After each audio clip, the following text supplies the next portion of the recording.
औज़ुबिल्लाहिमिनश्शैतानिर्रजीम बिस्मिल्लाहिर्रहमानिर्रहीम। लाखों करोड़ों दुरूद की माका हज़रत मोहम्मद सल्लल्लाहु अलैहि वसल्लम पर और उनकी आल पर।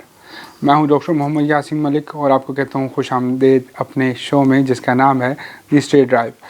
नज़ीर बकर, इस्लामाबाद की जब हम बात करते हैं तो काफ़ी गहमा गहमी है और गहमा गहमी है लोकल बॉडीज़ के इलेक्शन के हवाले से। बहुत सारे नए कैंडिडेट उभर के सामने आएंगे जो कल मुल्क पाकिस्तान की तरक्की में, अपने इलाके की तरक्की में कहीं ना कहीं किरदार अदा करेंगे। बहुत सारे लोग होते हैं कि जो फ्यूचर से ही या पास से ही या प्रेजेंट से ही कहीं ना कहीं ये कोशिश या ख्वाहिश रखते हैं कि हम कहीं ना कहीं इस इक़्तिदार का हिस्सा बने, जनरल कौंसलर बने, चेयरमैन बने, मेयर बने और आके अपने इलाके के लिए, अपने लोगों के लिए कुछ ना कुछ किरदार अदा करें। हम कहते हैं कोई ना कोई बंदा होता है जो बैक दी साइड कुछ पार्टी की टिकट मैनेज कर रहा होता है। बहुत सारी चीज़ें हल्की फुल्की कहीं ना कहीं चल रही होती हैं और बहुत सारे लोग इस टॉपिक में अगर इलेक्शन का खुद कंटेस्ट ना भी कर रहे हो तो वो टॉपिक का हिस्सा रहते हैं। आज इसी तरह के मेरे एक मेहमान जिनको मैंने मदऊ नहीं किया, उनसे मैंने कहा कि आप मुझे ज़रूर कुछ ना कुछ टाइम दें ताकि हम आपसे गपशप कर सकें। आप पाकिस्तान तहरीक इंसाफ के रहनुमा हैं। Thank you so much for joining Sudhir Ahmad Chaudhary साहब। Thank you ji. अस्सलाम वालेकुम। वालेकुम सलाम। आपका बहुत बहुत शुक्रिया कि आपने जी टाइम दिया हमें। आपने टाइम दिया जी, मैं तो काफ़ी अरसे से कह रहा था कि आप टाइम दे दिया करें, आप टाइम नहीं देते। और ऑन एयर आप टाइम इसलिए नहीं देते, शायद आप अपना मौक़िफ़ रखने के लिए मौक़िफ़ नहीं रखना चाहते या रखना चाहते होते हैं, लगता है कि वो सख्त मौक़िफ़ है इसलिए टाइम नहीं देते। नहीं, ऐसी कोई बात नहीं है। मौक़िफ़ भी देने से भी कोई गुरेज़ नहीं करते और ऐसा कोशिश करते हैं कि अवॉइड ही किया जाए आपके मीडिया से, क्योंकि आजकल मीडिया आपको पता है बुरा है हम लोग या नहीं। बुरा ही नहीं है कि आप वो जो चलाते हैं जो होता है वो चलता नहीं है, जो चल रहा होता है वो होता नहीं है। अच्छा चौधरी साहब, लोकल बॉडीज़ के इलेक्शन की बात करें तो 100 यूनियन कौंसिल बना देंगे ऑलमोस्ट 101। अब 10,000 ऑलमोस्ट कह रहे हैं जी के पर जो है वोटर का है। मैं अगर कहूँ कि 101 में से आप क्या समझ रहे हैं कि जनरली हकीकत पसंद हैं तो कितनी सीटें आपकी पार्टी ले जाएगी? बेसिकली अगर देखा जाए तो हमारे खिलाफ जो पार्टी मैन है वो मुस्लिम लीग नून, और मुस्लिम लीग नून के हवाले से अगर आप देखें तो मेरे ख्याल 30-32 सीटों पे उन्होंने अपने कैंडिडेट दिए हैं और मेजॉरिटी तो मेरे ख्याल में जमात इस्लामी के कैंडिडेट्स खड़े हैं, जो जिसकी वजह से वरना अदरवाइज तो काफ़ी सारे लोग बिला मुकाबला ही बन जाते। और ओवरऑल अगर देखा जाए तो मेरे ख्याल में मोर देन 85% तो इंशाल्लाह PTI जीतेगी। होगा अल्हम्दुलिल्लाह जी, उसमें तो कोई दूसरी राय नहीं। मेयर की लिस्ट में क्या कौन से नाम है? फिलहाल तो कोई नहीं है, वो जो पार्टी डिसीजन करेगी उस पर हम सारे लब्बैक हैं। 85% सीटें बड़ी एक आप जैसे कहते हैं प्रेडिक्ट वाइज बहुत बड़ा है।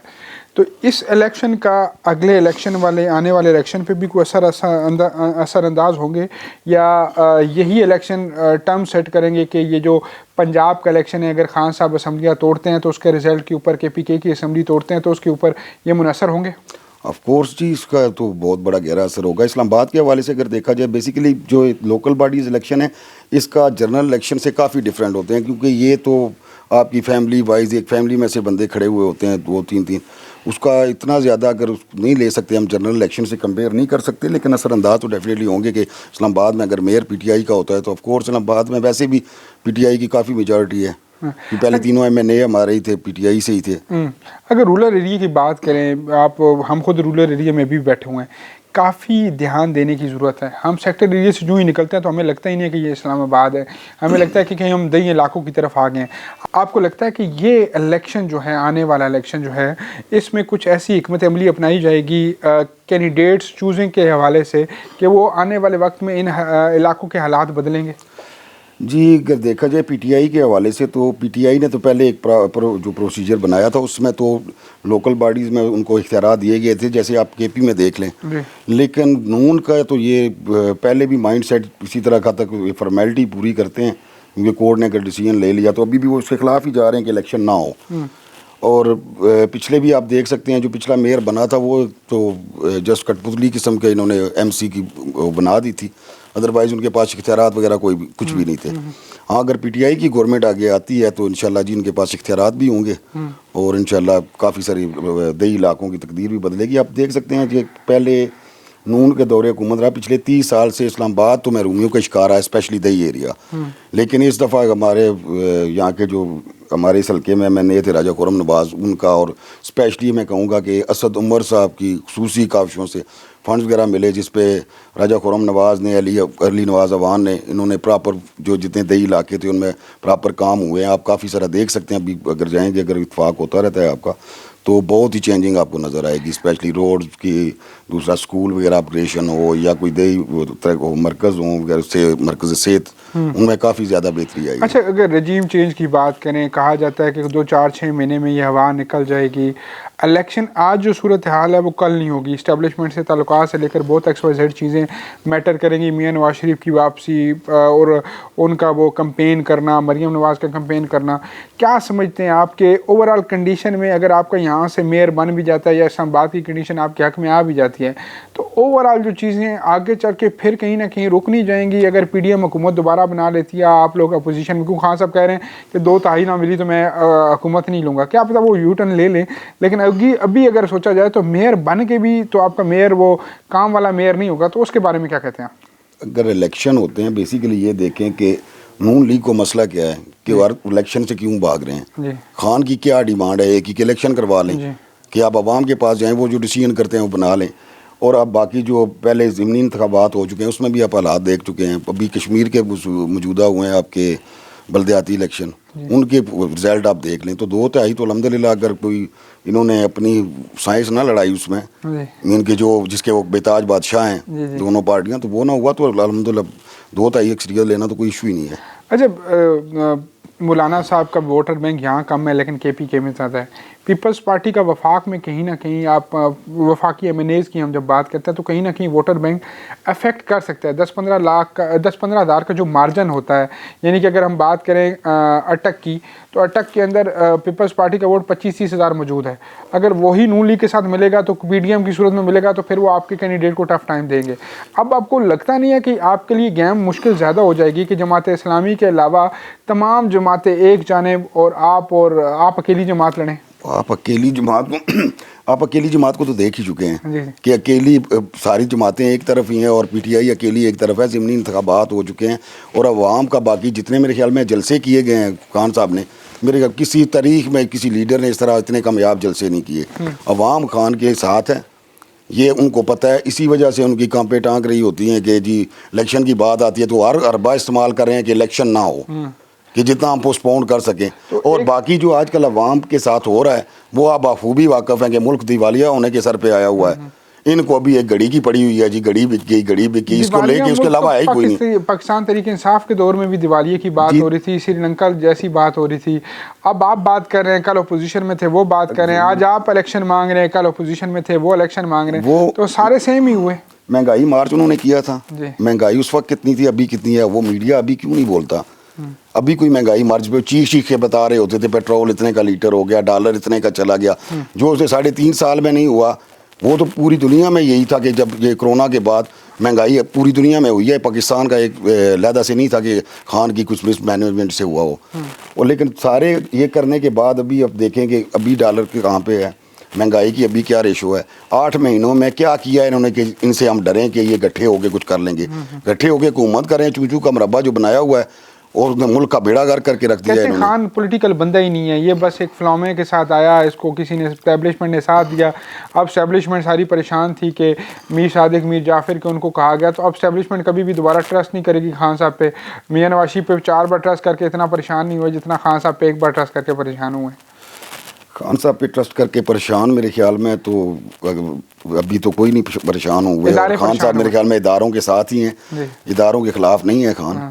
चलो कोई अगर किसी इंडिविजुअल की बात हो तो वो अलहदा हो सकती है, और अदरवाइज उन पे ट्रस्ट करके तो उन्होंने तो हर दफ़ा वही कर रहे हैं। उन पे 3 दफ़ा ट्रस्ट कर चुके हैं, अगर खान पे दूसरी दफ़ा कर लेंगे तो कोई इशू नहीं है। 15-20 साल हो गए ऑलमोस्ट आपको प्रैक्टिकल बिजनेस के अंदर। आप क्या समझते हैं बतौर PTI कारकुन, नहीं जेन्युइन बात कीजिएगा कि किस दौर में ज़्यादा बिजनेस आसान था, किस दौर में NOCs मिल जाते थे, किस दौर में आपको लगता है कि वाकई पाकिस्तान का सिस्टम थोड़ा बेहतरी की तरफ था? अगर मैं स्पेसिफिकली इस्लामाबाद की बात करूं कि खान के दौर में जो CDA में इस्लाहत की गई, पहले तो वो जिसकी लाठी उसकी भैंस होती थी। और मैं अगर खुद PTI का एक वर्कर भी हूं और उसके लिहाज से भी देखूं कि थाने कचहरी का जो कल्चर कदरे आल बेहतर हुआ था खान की हुकूमत में। लेकिन अदरवाइज़ आप कोर्ट्स को देख लें, बाकी पुलिस को देख लें, अपनी ये रेवेन्यू डिपार्टमेंट को देख लें, और CDA में पहली दफ़ा इस्लाहात हुई कि चले वाई राइस बनाने के लिए उनके बाईलाज चेंजिंग वगैरह की गई, जो प्रैक्टिकली इम्प्लीमेंट हो रहा था और हमारा बेहतरीन काम चल रहा था कि अचानक जब से ये PDM वगैरह वाले आए हैं तो ये तो आप भी बेहतर जान सकते हैं, लोगों के हालात देखें कि आज लोग खाने को तरस रहे हैं। अच्छा। उसके चले वो लंगर खाने चले थे, कोई गरीब कम अज़ कम बाहर नहीं सोते थे। हर इस्लामाबाद को स्पेसिफिकली देखें तो हर बंदे के पास 10 लाख का सेहत कार्ड तो था। आज लोग जी हर जगह पे धक्के खा रहे हैं, हॉस्पिटल्स में बाहर भी। अच्छा, अगर बात करें हम स्टैब्लिशमेंट के अगेंस्ट बयानी की, आपको लगता नहीं है कि मियां नवाज शरीफ ने जब कहा वोट को इज़्ज़त दो, उनका बयानिया बड़ा चला, फिर जब इमरान खान साहब ने कहा कि मेरे खिलाफ साइफर आया है तो हमारी आवाम इमोशनली बड़ी अटैच हो जाती है। 3.5 साल की परफॉर्मेंस पे वोट कोई भी नहीं मांग रहा, साइफर पे वोट मांग रहा है और मीर सादिक मीर जाफर पे वोट मांग रहे हैं, तो ये बयानिया आपको लगता है समझ वाला है? जी, मियाँ साहब का बयानिया वोट को इज्जत दो वो नहीं चला था, वो मुझे क्यों निकाला वो काफ़ी चला था। हाँ, वो आपको शायद याद ना हो। नहीं, मुझे दोनों याद मुझे वो उनका एक ही चला था कि मुझे क्यों निकाला। अच्छा, वोट को इज्जत उन्होंने खुद कब दी है? वोट को इज्जत वो वोट को खुद भी इज्जत कोई नहीं देते, ना वोटर को इज्जत मिलती है ना वोट को इज्जत मिलती है। वो एक बादशाह है, बादशाह सलामत बैठे हुए हैं, जिसको चाहे नवाज दे। हमारी तो PTI और यहाँ पे मेयर जो उन्होंने दिया था, लोकल बॉडीज़ की आप बात कर रहे थे, मेयर दिया था, वो भी उनका एक मुंशी अपना मेयर दे दिया था। हमारा इंशाल्लाह अगर मेयर आएगा तो पार्टी का कोई वर्कर ही आएगा, एटलीस्ट ये नहीं कोई उनका मुंशी खान साहब का कोई है ही नहीं मेरे ख्याल में कि वो मुंशी कोई आके हमारे सर पे थोप दे। अच्छा, मुंशी क्या उसकी तरक्की से आप परेशान है कि मुंशी को तरक्की नहीं करनी चाहिए या मुंशी का वो कैलिपर जी, जिस बंदे का कोई कंसर्न ना हो, जी। एक बंदा यहाँ पे इस्लामाबाद में उसके कोई पता ही नहीं है कि वहाँ यहाँ के मसाइल क्या हैं, वो दही एरिया में उसको पता ही नहीं है, ज़िंदगी में वो कभी नहीं गया, तो वो बंदा आगे बैठ के तो कैसे आपको उसकी तरक्की से, हमें मुंशी की तरक्की से कोई नहीं है कि तरक्की नहीं होनी चाहिए, कंसर्न बंदा होना चाहिए जो वहाँ पे काम करे। आपको क्या लगता है कि अगर बात करें मेयर के 5 अगर पिंडी के ऑप्शन आपके जहन में हो, आप भी कहीं ना कहीं मेयर के कैंडिडेट हैं? जी, मैंने आपको पहले भी बताया कि वो जो पार्टी डिसीजन करेगी उस पर हम बैक कहेंगे, इसमें हमारी ज़ाती कोई मर्जी शामिल नहीं होती। जो खान साहब का डिसीजन होगा वो हमें सबको कबूल होगा। एक अच्छा बिजनेसमैन एक अच्छा पॉलिटिशियन हो सकता है? क्यों नहीं हो सकता जी। तो फिर आप आगे क्यों नहीं आते, इलेक्शन वगैरह क्यों कैंडिडेट नहीं क्यों नहीं लड़ते और बाकी चीज़ों में एक्टिव क्यों नहीं होते? आप हमेशा बैक फुट पे क्यों रहते हैं? नहीं, बैक फुट पे तो नहीं रहता जी, मैं चले जो भी काम होता है PTI के हवाले से फ्रंट फुट पे ही होता हूँ। हाँ, इलेक्शन कंटेस्ट करने की जहाँ तक बात कर रहे हैं तो अपनी ज़ाती मसरूफियात की वजह से या कुछ हालात अगर मुझे लगता है कि यार कि अगर अपनी जगह किसी और बंदे को आगे कर देंगे तो वो ज़्यादा बेहतर परफॉर्म कर सकेगा, तो कोशिश करते हैं कि उसको कर दें। इस्लामाबाद क्या लगता है कि सबसे बेहतरीन कैंडिडेट PTI के पास कौन सा है? राजा खुर्रम साहब हैं, असद उमर साहब हैं, क्योंकि आप राजा साहब के करीब समझे जाते हैं, असद उमर साहब के साथ भी आपके तल्लुकात हैं, इवन अली नवाज अवान साहब के साथ भी। तो आपको क्या लगता है कि मोस्ट प्रॉपरली जो वर्किंग हलकों में करने वाला इन तीनों में से नंबर 1 पे कौन है, नंबर 2 पे कौन है, नंबर आई नो थोड़ा मुश्किल है, लेकिन आप किसको नंबर 1 कहेंगे? ये नंबर 1 कहना, जब तक असद उमर साहब का कैलिबर है उनको तो कंपेयर आप ना करें कि इन तीनों मैनेज को एक इकट्ठे लाइन में ना रखें, वो हमारी पार्टी का असासा है और उनकी कंपैरिजन नहीं बनता, और बाकी नंबरिंग नहीं करवानी चाहिए। तीनों अपनी अपनी जगह बेहतरीन वर्किंग कर रहे हैं। जवाब ना दें, आप पॉलिटिकल बंदे नहीं है ना, मैं आपको इसलिए कह रहा हूँ कि आप स्ट्रेट अवे जवाब दें कि चलो कौन सा बंदा जाके यूनियन काउंसिलों में काम करता है, कौन से बंदे को एहसास है कि यार इसका ये मसला है। ये तो जो आपने आंसर दिया ये तो पॉलिटिकल हो गया। तीनों को एहसास है, इसमें नंबर लगाने की जरूरत नहीं है, तीनों को एहसास है, तीनों प्रैक्टिकली काम कर रहे होते हैं। और मेरे ख्याल में हर यूनियन काउंसिल की हद तक और पिछले जितने दौरे इक़्तिदार में बात से तो हमें नज़र ही नहीं आते। हमारे अब खुर्रम को देख लें कि कोई बंदा ये नहीं कह सकता कि उसने कांटेक्ट करने की कोशिश की, उसे मिला नहीं है, या उसके लिए उसने काम करने की कोशिश नहीं की। किसी का भी जायज़ काम हुआ तो उसने अपनी तरफ से पूरी कोशिश की है, और मेरे ख्याल में पूरे हल्के में किसी को शिकायत नहीं है। एज़ इट इज़ देख लें अली अवान के हल्के में, उसकी भी अवेलेबिलिटी और उनकी वर्किंग में किसी को कोई शक नहीं है। कोई खबर है मुस्तफ़ा नवाज़ खोखर किधर जा रहे हैं? वो एक मेच्योर किस्म के पॉलिटिशियन है और मुझे नहीं लगता कि वो पार्टी छोड़ के कहीं जाएंगे, लेकिन उनका अगर नजरियाती तौर पे देखा जाए तो PTI से उनकी लाइन जो है वो काफ़ी मिलती जुलती है, लेकिन मुझे नहीं लगता कि वो पार्टी छोड़ेंगे। नहीं लगता। इसकी ना लगने की वजह ये है कि उनको लगता नहीं है कि वो आजकल बिल्कुल स्क्रीन से गायब हो गए हैं, ट्विटर उनका चुप हो गया है और वो कहीं ना कहीं खान साहब आजम स्वाति का जो स्टैंड था उस वजह से थोड़ा सा बैकफुट पे गए? हजूर वो बेहतर बता सकते हैं, अब मुस्तफ़ा साहब का मैं तो नहीं बता सकता कि वो कहाँ पे गए, उनसे पूछ लीजिएगा। आपके ताल्लुकात तो है ना, आप इस इस्लामाबाद में सारी चीज़ें जानते हैं। मैं ये नहीं कह, मुझे नहीं पता कि वो किधर जाने चाह रहे हैं। मैंने पर्सनल अपनी राय दी है कि हाँ उनकी लाइन काफ़ी मिलती जुलती है, लेकिन मुझे नहीं लगता कि वो अब पार्टी को छोड़ रहे हैं। जो उनका एक बयान भी मैंने सुना था कि मैं पार्टी नहीं छोड़ रहा, ठीक है, लेकिन मैं अपनी कोई ऐसा बयान पार्टी छोड़ने के हवाले से नहीं दिया। नहीं दिया था उन्होंने, आपकी शायद नज़र से ना गुजरा। फवाद चौधरी साहब से उनकी बड़ी याराने और मीटिंग्स भी याराने तो सब पॉलिटिशियन के एक दूसरे से होते हैं, डजंट मीन कि आप अपनी लाइन छोड़ के दूसरे इस हवाले से मीटिंग हो रही है, क्योंकि मैं ये कह रहा हूँ कि इस्लामाबाद में ये फवाद चौधरी साहब से पूछ लें या मुस्तफ़ा साहब से पूछ लें।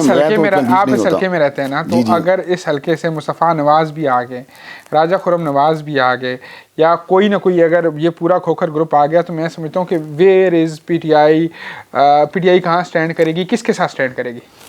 ऑफ कोर्स खुरम नवाज के साथ ही स्टैंड करेगी पीटीआई के। वो MNA है, पहले इलेक्ट हो चुका हुआ है, उसकी वर्किंग है माशाल्लाह से, तो उसमें तो कोई दूसरा ऑप्शन नहीं है। मुस्तफ़ा साहब बेशक आ जाएं, खुरम को तो कोई इशू नहीं है कि खुरम के लिए कोई प्रॉब्लम क्रिएट होगी। डॉक्टर तारिक फजल चौधरी भी है, आपको लगता है कि उस कैलिपर्स का या उस चीज़ों का टफ टाइम दे सकता है आपको इलेक्शन में? जितनी सारी पीडीएम मिल जाए तो वो भी टफ टाइम दे सकती है, तो चौधरी साहब कितना टफ टाइम देंगे? क्या वजह है इसकी? ओवर कॉन्फिडेंस क्यों? आप ओवर कॉन्फिडेंस नहीं है जी, जो प्रैक्टिकली काम हुए हैं, लोगों के जो अटैचमेंट है खुरम के साथ, और जो उसकी स्पेशली वर्किंग है पूरे हल्के के लिहाज से, आप किसी के भी जाके पूछ लें, हर जगह उसकी प्रेजेंस, और हर मामले में हर बंदे को यूनियन काउंसिल लेवल पे हर जगह जाके लोगों को मोटिवेट करना और उसमें हर वक्त अवाम के दरमियान पाया जाना। बाकी डॉक्टर साहब की कोशिश होती है ज़्यादा, वो लीडरशिप के साथ अटैचमेंट भी ज़्यादा होती है, पब्लिकली बहुत कम होती है उनकी। मतलब जी छोटे से ब्रेक के बाद दोबारा आप लोगों से मुलाकात होती है, कहीं मत जाइएगा, इंटरव्यू का अगला हिस्सा एंजॉय कीजिएगा। छोटे से ब्रेक के बाद दोबारा मुलाकात होगी। जी खुशामदीद कहता हूँ एक मरतबा फिर आपको, और सिलसिला वहीं से जोड़ते हैं जहाँ से पिछड़ा था, बिखरा था। तो सब बिरादरी इधर बड़ा हम मानते हैं इस चीज़ को, लेकिन बिरादरी का वो कैंडिडेट जो कैलिपर्स कहीं ना हो, जिसके साथ हमारे ज़ाती ज़िंदगी में इख्तलाफ होते हों, हम उसको इधर आके वोट का कह देते हैं और कहते हैं, ये सोच के वोट देना शुरू हो जाते हैं कि यार बिरादरी का बंदा है, ख़ुसूसी तौर पे चेयरमैन के इलेक्शन में और इन चीज़ों में। आपको लगता नहीं है कि ये हम अपने साथ, अपने इलाके के साथ ज़्यादती करते हैं? जी बिल्कुल जी, पीटीआई का तो मौक़िफ़ ही है कि बरादरीज़म से हट के आप जो डिज़र्व करता है बंदा उसको वोट दें। हम तो एज ए पार्टी अगर देखा जाए तो हमारी तो लाइन यही है कि बरादरीज़म से अवॉइड किया जाए और जो बंदे डिज़र्व करते हैं वो आगे जाएं। ये तो बाकी नून में या पीपल पार्टी में वो तो ख़ानदानी सियासत चली आ रही है, मरूसी सच चलाते हैं, वो बरादरीज़म भी उन्हीं के पास ही है। आपको क्या लगता है कि कैंडिडेट को देखना है या पार्टी को देखना है? यानी मोहल्ले का कैंडिडेट बुरा है, अब वो पार्टी चाहे जो भी हो, आपके MNAs ने वो काम नहीं करवाने, आपके जनरल काउंसलर ने जो काम करवाने हैं, क्योंकि आपके मोहल्ले का है वो दरवाज़ा बुझा ला, आपके गली का दरवाज़ा बुझा सकते हैं आप, चेयरमैन आपके मोहल्ले का गली का है। आपने क्या सोच के वोट डालना है आपके विजन के मुताबिक या आपकी सोच के मुताबिक कि कैंडिडेट का ये कैलिपर्स है या पार्टी का ये कैलिपर है? बेसिकली ये तो हमारे जो पीटीआई के, हमने तो कैंडिडेट ही पार्टी लाइन को देख के चुने हुए हैं कि कम अज़ कम जो अगर खुद करेक्टर वाइज बंदा ठीक नहीं है, हमने उसको आगे टिकट नहीं दिया। हमारा तो आपके सारे सादिक और अमीन है? नहीं, सारे सादिक और अमीन नहीं कह सकते कि सारे सादिक और अमीन हैं, लेकिन हमने कोशिश अपनी तरफ से पूरी की है कि एटलीस्ट जो हों सादिक और अमीन ही हों। तो और पार्टी लाइन्स को ही फॉलो करना है, क्योंकि ये तो टिकट देते हुए हमें सोचना चाहिए, हाँ ये अगर टिकट हम वो उनको दे देते हैं कि जो डिज़र्व नहीं करते होते, तो वो तो गलत है। बेसिकली तो पार्टी लाइन ही चलनी होती है। अगर मेयर बनना है तो जो ऊपर से आपको मैनेज कर रहे होगा वो भी पार्टी लाइन पे ही होगा। इस्लामाबाद की टिकटों की जब हम बात करें तो ये किस एक फ़र्द वाहिद का हाथ चला और उसने बांटे ज़्यादा टिकट? किसी फ़र्द वाहिद का हाथ नहीं चला। हाँ MNAs की थी, लेकिन वो भी हर यूनियन काउंसिल लेवल पे वहाँ से मुशावरत करके हर बंदे को बुला के उनसे इंटरव्यूज़ वगैरह करके, तो उन्होंने उसके बाद डिसाइड किया है कि किस किस को टिकट देना चाहिए। जो डिज़र्व करते थे उन्हीं बंदों को दिए गए हैं। कोई 15-20% कहा जाता है कि लोग कह रहे हैं हमारे साथ ज़्यादतियाँ हुई हैं। जनाब एक आप मुझे स्पेसिफिकली बताएं कि किस बंदे के साथ ज़्यादती हुई, तो मैं उसका आपको जवाब दे देता हूँ। मेरे पास बड़े सारे नाम हैं। बड़े को आप बड़े एक एक करके पूछे, मैं जवाब दे देता हूँ आपको कि किसके साथ ज़्यादती हुई है। मैं एक किसी के ज़ाती मफादात अगर हों या ज़ाती एजेंडा हो, तो वो अगर थोपना चाहे कि पार्टी उसी पे चले, तो पार्टी ऐसे नहीं चलती। आपको पार्टी की डिसीजन का एहतराम करना पड़ता है। लोग आपके धरनों में शामिल हो रहे थे, लोग लॉन्ग मार्च में शामिल हो रहे थे, सारी चीजें कर रहे हैं उनको जी शामिल जहाँ पे हो रहे थे। आप किसी का नाम लें, मैं आपको क्लियर कर देता हूँ। नहीं, मुझे तो नहीं पता आप किसकी बात धरनों में जो शामिल हो रहे थे। अब एक जगह 10 कैंडिडेट हैं, एक टिकट के 10 उम्मीदवार हैं, हम उसमें से वो जो बेहतर होगा उसी को चूज करेंगे ना। वो 10 ही शायद धरनों पे जाते रहे हों, ये तो कोई क्राइटेरिया नहीं है कि जो धरने पे गया है उसको टिकट देना है। अच्छा, लोकल बॉडीज में पैसा बड़ा इन्वॉल्व होता है, सच सच बताइएगा, आपने अभी तक कोई न्यूज़ सुनी है कि फलाम बंदे ने टिकट खरीदा, कोई वोट खरीदा है 1000 5000, किसी दौर में तो रेट लगते थे इस्लामाबाद में वोटों के, यार चेयरमैन के लिए 200 बंदे खरीद लिए, 10,000 फलां ने दिए, 5-5 हज़ार फलां ने दिए। एक आपके दोस्त हैं बड़े अच्छे बिजनेसमैन हैं, उनके बारे में तो ये मशहूर है कि वो जब भी इलेक्शन लड़े या उनका बेटा लड़ा तो उन्होंने पैसे दिए, नाम ना लीजिएगा ना मैं लूँगा, हल्का सा खुद समझ आए और मुझे भी समझ आ गया कि उन्होंने पैसे चलाते हैं। इस बार भी कुछ होगा कि कोई पैसे शैसे चलेंगे? पहले तो आप क्लियर करें कि आप किस दोस्त की बात करें। मेरा तो कोई इस तरह का दोस्त नहीं है जो पार्टी पैसे लेके वोटें खरीदता हो। अच्छा। हाँ, आप अगर किसी और पार्टी की बात कर रहे हैं तो मैं भी वहाँ पे इस तरह का रस्म रिवाज चल रहे हैं और पीटीआई में नहीं चलता है जी, पीटीआई में बिल्कुल नहीं चलता। इसकी वजह क्या है? पीटीआई में लोग कोशिश करते हैं हम कि खास करके ग्रास रूट लेवल से जो मेरिट पे जिनका डिजर्व करते हैं बंदे कि उन्हीं को टिकट दिया जाए, ना कि जो वोट खरीदने वाले हों या टिकट खरीदने वाले। ये कंसेप्ट पीटीआई में एटलीस्ट नहीं मिलेगा। कोई एक भी सिंगल भी है तो आप मुझे बताएं, मैं आपको उसका जवाब दे देता हूँ कि यहाँ पे कोई इस तरह की मिसमैनेजमेंट हुई है या कोई किसी ने पैसे लेके वोट खरीदा हो या टिकट इस तरह का। आपने इस बार क्या रखा है? और कुछ आपको एक बता दूँ, कुछ हैं करेक्टर, वो गुलालाई टाइप करेक्टर जो होते हैं ना, जिनको ज़ाती मफादात की खातर वो पार्टी पे कीचड़ फेंकने के लिए कोई ना कोई अपनी वो शादी कर जाते हैं, तो उनका इंजाम भी आप देख लें। तो फिर ये क्या समझे कि कभी कहा जाता था कि फ़लाँ मेहरबान इलियास मेहरबान साहब का नाम लिया जाता था, रवि के राजा साहब का नाम लिया जाता था। ये पार्टी को नुकसान नहीं होगा अगर आप 2-3 हिस्सों में बटेंगे या कोई बंटवारा छटवारा है ही नहीं? आपको कहाँ पे नजर आई कि पार्टी 3 हिस्सों में बटी हुई है? कहीं पे नजर आई आपको? वैसे हर पार्टी में थोड़ा बहुत ग्रुपिंग हल्की फुल्की चलती रहती है, ये कोई नई बात नहीं है कि पार्टी के अंदर भी ग्रुप्स होते हैं। लेकिन हमारी पार्टी में अगर देखा जाए सबसे कम है ये चीज़ें कि इस पे नुकसान पहुंचाने वाले जिनके अपने ज़ाती मुफादात हैं उन्होंने वो करना ही होता है। वो XYZ में नाम किसी का कोई भी हो, उन्होंने वही एजेंडा रखना है, तो हम तो कोशिश करते हैं उसको डिस्करेज किया जाए। आपके पास एक लीडर है, आप कहते हैं जी बादशाहत के निज़ाम को हम मानते ही नहीं हैं। आप बादशाहत के निज़ाम को नहीं मानते तो आपके पास तो सेकंड लीडर ही कोई नहीं है खान साहब के अलावा।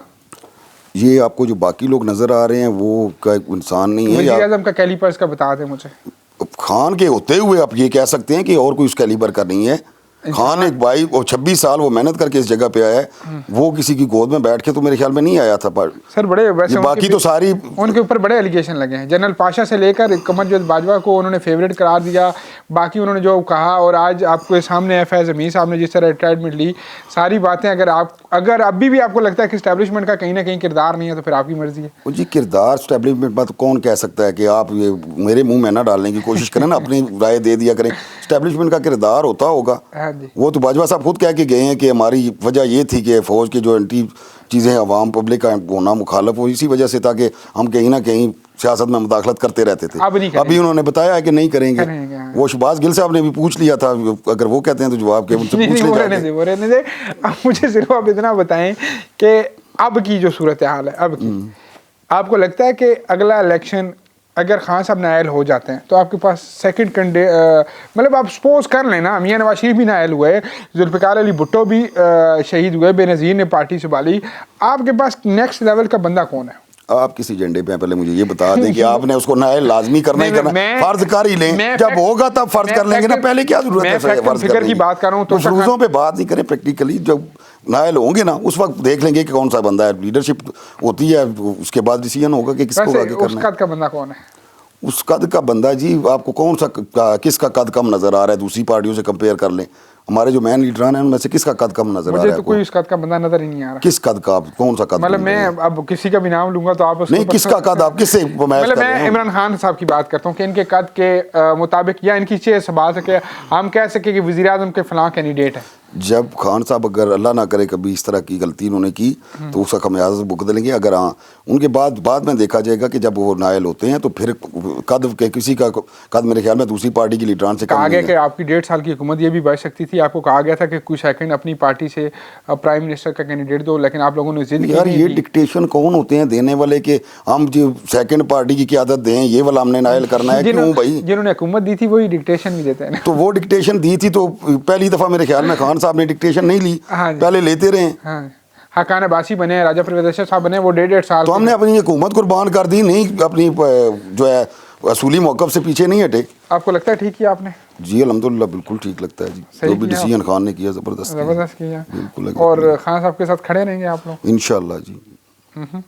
जब तक खान साहब ठीक हैं, अपनी लाइन पे हैं, हम उनके साथ खड़े हैं। पंजाब और केपी की असम्बलियाँ टूटेंगी या नहीं? खान साहब ने कह दिया अगर तो जब ऐलान करेंगे तो टूटेंगी, इसमें कौन सी दूसरी राय है? लगता है आपको? मुझे लगने या ना लगने से कोई खास फर्क नहीं पड़ता। मतलब आप पार्टी के साथ कुछ 10 साल जी मुझे लगता है कि अगर खान साहब जब कॉल देंगे तो असम्बलियाँ टूटेंगी। परवेज़ इलाही तोड़ देंगे? परवेज़ इलाही मेरे ख्याल में अपना मौक़िफ़ दे चुके हैं, बाकी उनसे। परवेज़ इलाही की मौक़िफ़ तो ये भी था कि मिठाइयाँ खा रहे थे जरदारी साहब के साथ और फिर दोबारा आपके साथ जुड़ गए। जुड़ने के बाद का मौक़िफ़ मैं कह रहा हूँ, आप पीछे चले जाते हैं बहुत। तो फिर उससे पहले तो और भी जरदारी साहब भी बहुत कुछ कर चुके हैं। जरदारी साहब ने क्या किया आज तक? बेवफाई किसके साथ की? हाय हाय, बेवफाई किसके साथ की? वो जो दोनों के बयानिया आपको जिनके साथ वफा कर रहे हैं ना, वो मौलवी साहब, मैं आपको कभी भी छोड़ूंगा नहीं, हम आपके पीछे पड़े हैं, वो जरदारी साहब का बयानिया था। मौलवी साहब कहते थे वो जो बीबी शहीद के बारे में जो फरमाते थे, चलने के बाद, कमिटमेंट के बाद जरदारी साहब ने बेवफाई किसके साथ की? चलने के बाद की बात करूं, चल तो रहे ना जरदारी साहब कब से पार्टी चेयरमैन या को चेयरमैन? अगर परवेज़ इलाही साहब या चौधरी शुजात हुसैन साहब पीडीएम के साथ, कातिल लीग किसने कहा था भाई? दफे चले मुझे बताएं। अच्छा, कातिल लीग कौन सी? अगर आप इधर तरफ जरदारी साहब, अगर आप इस तरफ जाएंगे तो डाकू किसने कहा था? चपड़ासी किसने कहा था? एक ने चपड़ासू, एक चपड़ासी कहा, एक ने कातिल लीग कहा हुआ है। एमक्यूएम को कातिल लीग किसने कहा? एमक्यूएम को मैं पहले आपको जरदारी साहब का पूछा है, उसका मुझे जवाब दे लेना। जरदारी साहब ने कातिल लीग किसको कहा था?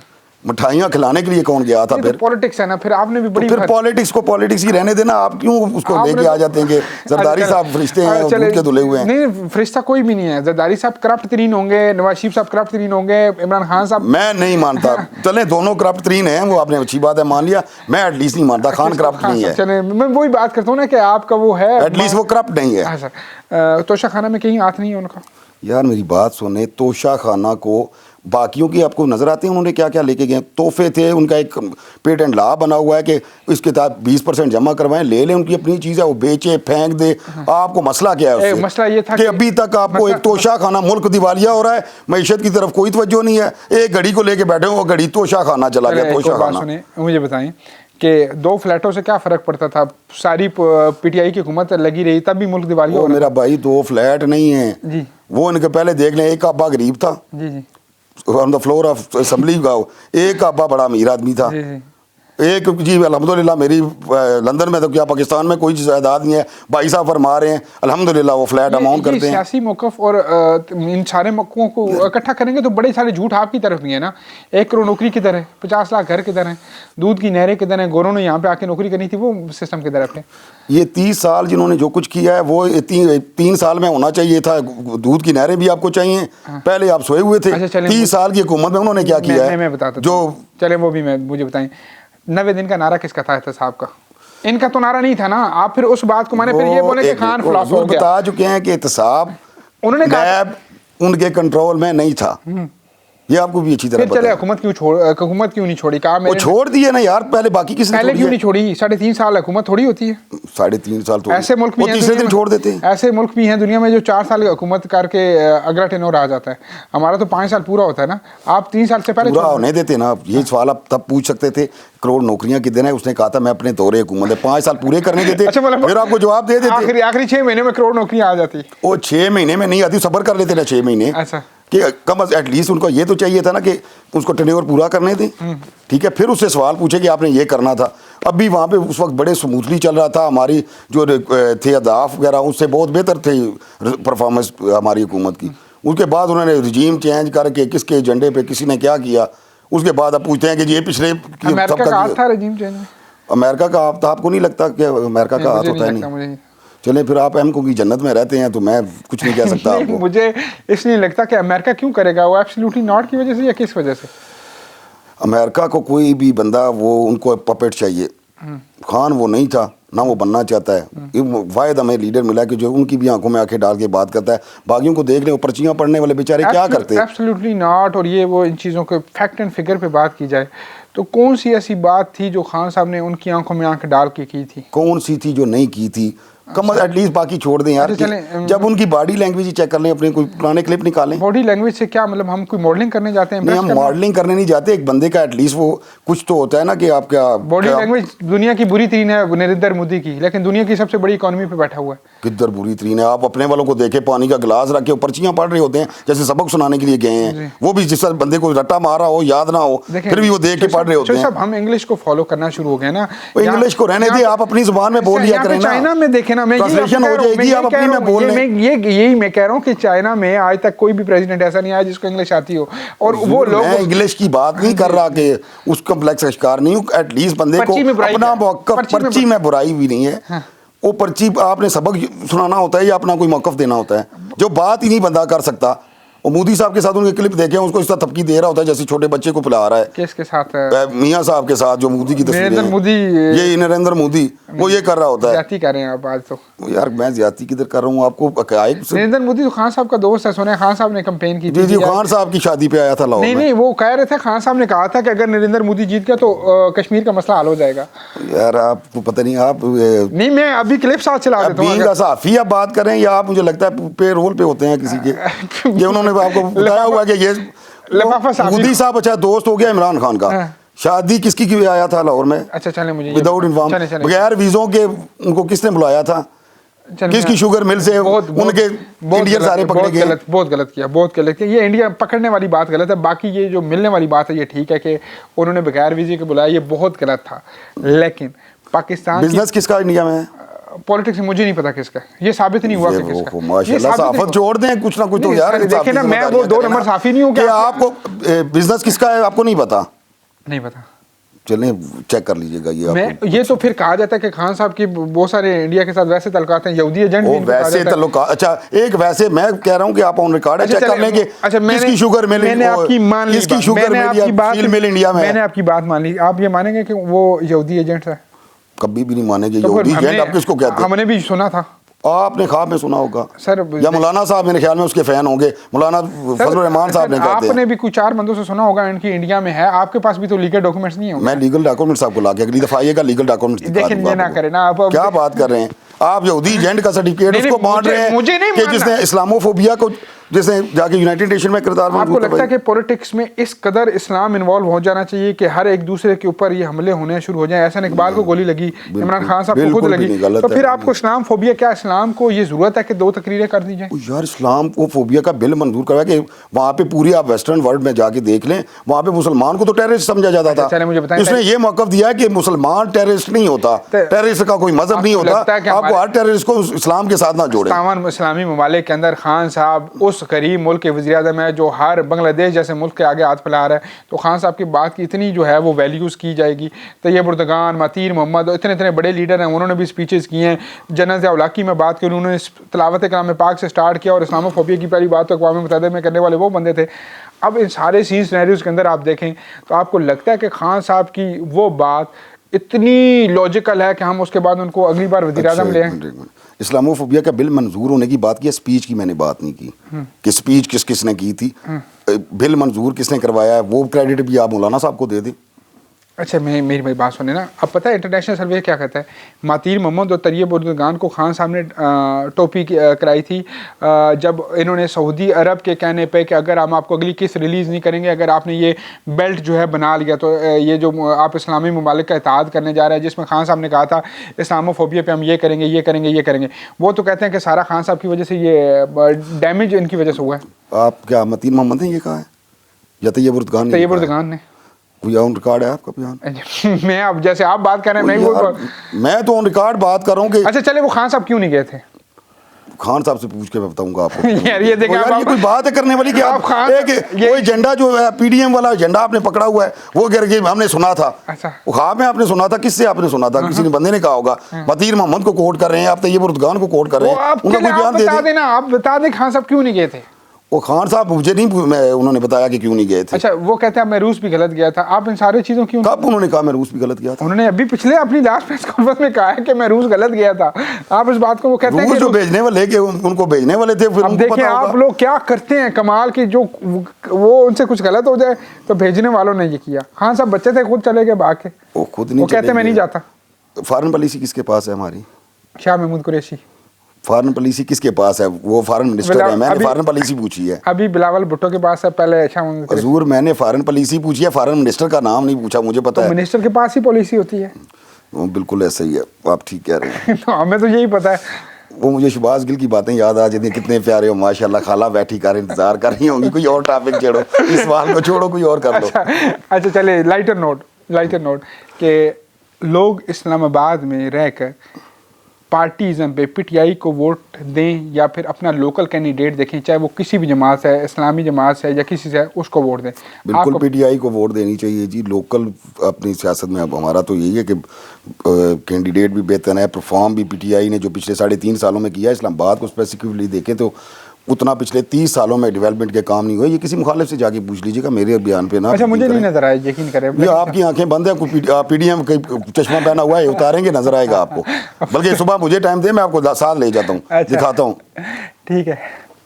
और इसके अलावा क्या कहेंगे कि क्यों वोट दें? लोकल बंदे को वोट नहीं देना चाहिए कि मोहल्ले का कोई आज़ाद उम्मीदवार है जिसको आपने, सारे मोहल्ले के ही होते हैं जी। मलिक साहब कौन सा इंडिया से आया हुआ है जिसको आप दोनों जो जितने भी उम्मीदवार होंगे मोहल्ले के होंगे, जिसको आप उनमें जो कंपैरेटिवली बेहतर है उसको देनी चाहिए वो। अगर वो आप पीटीआई से है तो ठीक, नहीं है तो भी मैं कहता हूँ जी, पीटीआई ने बेहतर बंदे दिए हैं तो इसलिए कह रहे हैं पीटीआई को वोट। अगर आपका ही बंदा दो अच्छे थे और आपके एक आज़ाद खड़ा हो गया और दूसरा जो है वो आपके प्लेटफॉर्म से, तो आप उन दोनों में से किसको देना? मैं तो बिल्कुल कहूँगा जी, जो पीटीआई के प्लेटफॉर्म से खड़ा है उसी को देना चाहिए। और दूसरे के खिलाफ शोकाज नोटिस इशू होना चाहिए कि अगर जो पार्टी ने डिसीजन लिया, अगर पार्टी में रहना है तो पार्टी लाइन्स को फॉलो करे। तो इस तरह आपकी आधी पार्टी खत्म हो सकती है। कैसे आधी खत्म है? सारी खत्म होती है तो खान इस पर कभी भी नहीं सोचेंगे कि जी अगर एक बंदे ने पार्टी लाइन की खिलाफ वर्जी किया तो उसको छोड़ दें। मुझे इस पर पूरा यकीन है। और काफ़ी सारे हमारे शोकाज नोटिस इशू हुए हैं। हम वो पीडीएम की जमातों की तरह नहीं है कि जो कह कुछ और रहे हों, कर कुछ और रहे हों। दो अगर जहाँ पे कैंडिडेट हुए हैं हमारे हुए हैं, दोनों पीटीआई के थे, दूसरे को शोकाज नोटिस इशू हुआ है जो आज़ाद लड़ रहा है। राजा खुरम साहब ने इस हल्के में क्या ऐसे काम करवाए हैं जो पहले किसी जमात ने नहीं कराए? सड़कें तो पहले भी पक्की होती थी, बाकी मामला तो पहले भी चलते थे। ऐसा कौन सा काम है, एक दो काम, जिनको आप कहते हैं कि स्पेसिफिकली ये बड़े अच्छे हुए हैं? सबसे पहले मैं आपको एक सबसे मेजर काम बता देता हूँ कि हमारे इस्लामाबाद के लोकल बंदों के लिए नौकरी में कोटा ही कोई नहीं था। हम पता ही नहीं था, फाटा के साथ हैं, सिंध के साथ हैं, यहाँ पे जितनी जॉब्स हैं लोकल बंदा यहाँ पे कोई था ही नहीं, सिवाय उनके वो जो स्केल 4 तक आते हैं। उसके अलावा 50% इस्लामाबाद में लोकल बंदों का ग्रेड 16 का कोटा, ये इनका कमाल है और इसको मैं अप्रिशिएट करता हूँ दिल से। ठीक है। उसके अलावा हमारे बाकी और तरक्याती हवाले से इस्लामाबाद में यहाँ पे इसको भी सिटी का दर्जा, यानी कि ये जो हमारा एरिया इसमें सफाई सुथराई के लिए उस प्रॉपर वो सीडी के साथ अटैचमेंट हुई है कि वो प्रॉपरली, जैसे आप सेक्टोरियल एरिया को देखते हैं इसी तरह इस रूरल एरिया को भी देख रहे हैं। और उसके अलावा सड़कें, आप कहते हैं 30 सालों से सड़कें तक नहीं बनी थी। सड़कें भी अगर कोई तरक्याती काम भी हुए हैं, इसमें हमारे स्कूलों की अपग्रेडेशन है, उसमें हमारे कॉलेजेस वगैरह नए बने हैं 2-3। उसके अलावा जी काफ़ी सारे वो दही सेहत मरकज़ उसमें जो बंद पड़े हुए थे उनमें आपको मेडिसन वगैरह और डॉक्टर्स वगैरह अपॉइंट करना, बहुत से और ऐसे भी काम है कि जो पहले 30 साल से तो दही इलाके को बिल्कुल इग्नोर किया गया था। वो अल्लाह ताला हिदायत दे हमारे डॉक्टर साहब को, वो बेचारे तो उन्होंने सिर्फ अपनी लीडरशिप की और भगत की है।